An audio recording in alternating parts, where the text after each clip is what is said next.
Bismillahirrahmanirrahim. Khayrta kusoo dhawaada qaybtii ugu horeysay ee Django oo ah web framework ee leedahay luqadda loo yaqaano Python. Basicskiisa waan soo baranay iyo waxyaabo badan oo kasoo dhiganay object oriented ka xataa way jirtaa.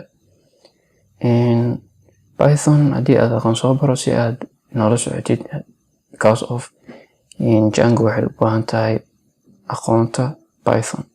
Isku xiran marka Python waxa waaye programming language, Django waa web framework. Web framework maxaa laga wadaa? Waxaa sameeyay dad users ah waxayna u sameeyeen in ay yareeyaan koodkii la isticmaalay. Kood badan ayay kaaga baahnaan lahayd haddii aysan Django jiri lahayn wixii aad Django ku sameynaysid. Okay, Django waa web framework oo waxyaabo badan ay ku fiican tahay jiraan, waxyaabo lagu fiican yahay way jiraan. Waa isla arki doonaa.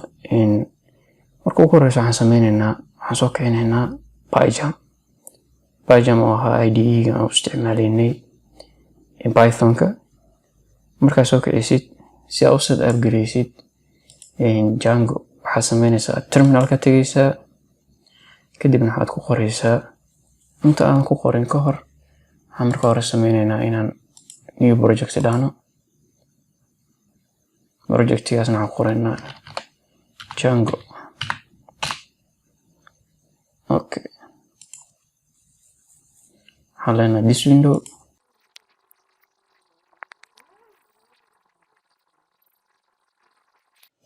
Okay, waxaan soo kiciyay projectgan. Waxaad sameynaysaa intaan dhan waa iska tirtiraysaa kadib filekan xataa tirtiraysaa kaas oo uma baahnidba filekan. Waxaan leeyahay delete.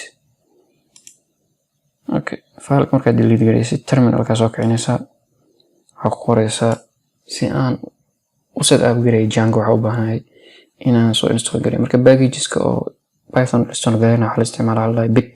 Waxaa leedahay pip install Django.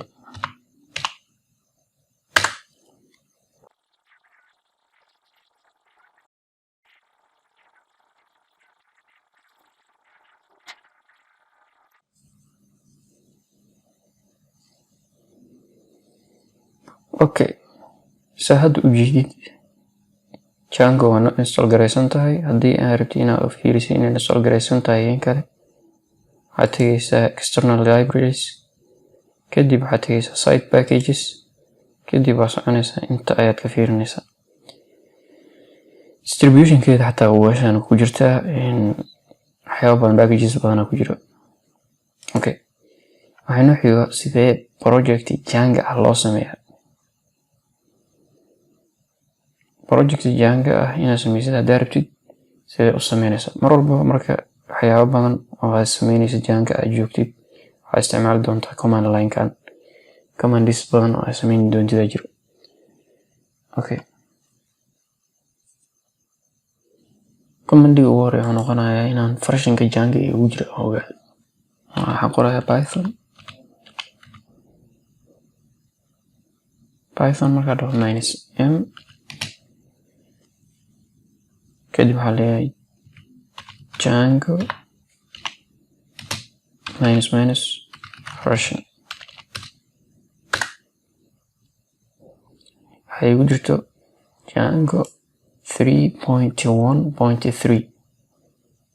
command-iga ugu horeeya kaas oo ahaa sida project Django loo abuuro iyo waxyaabo kale badan oo arki doonaa qaybteen koowaad ee Django web framework.